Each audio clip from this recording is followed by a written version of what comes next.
Jesus' Name Above All Names, March 9th Daily Devotional by Ellen G. White. Great Chief Worker. But Jesus answered them, My Father worketh hitherto, and I work. John chapter 5, verse 17. Men and women make the work of advancing the truth tenfold harder than it really is by seeking to take God's work out of His hands into their own finite hands. They think that they must be constantly inventing something to make people do things which they suppose these persons ought to do. The time thus spent is all the while making the work more complicated, for the great chief worker is left out of the question in the care of his own heritage. Men and women undertake the job of tinkering up the defective character of others, and only succeed in making the defects much worse.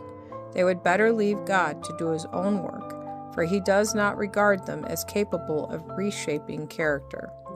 What they need is to be imbued with the Spirit of Christ. If they take hold of His strength, they will make peace with Him. Then they will be in a fair way to make peace with their fellow laborers. The less of the meekness and lowliness of Christ the human agent has in his spirit and character, the more he sees perfection in his own methods and imperfection in the methods of others.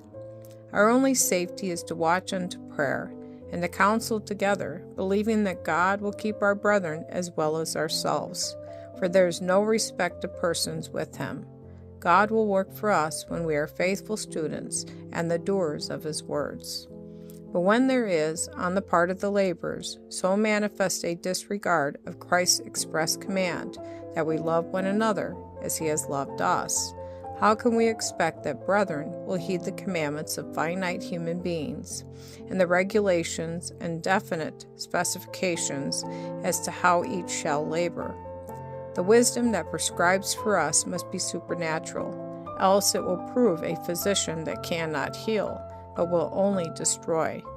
We would be better to seek God with the whole heart and lay down self-importance, for all ye are brethren.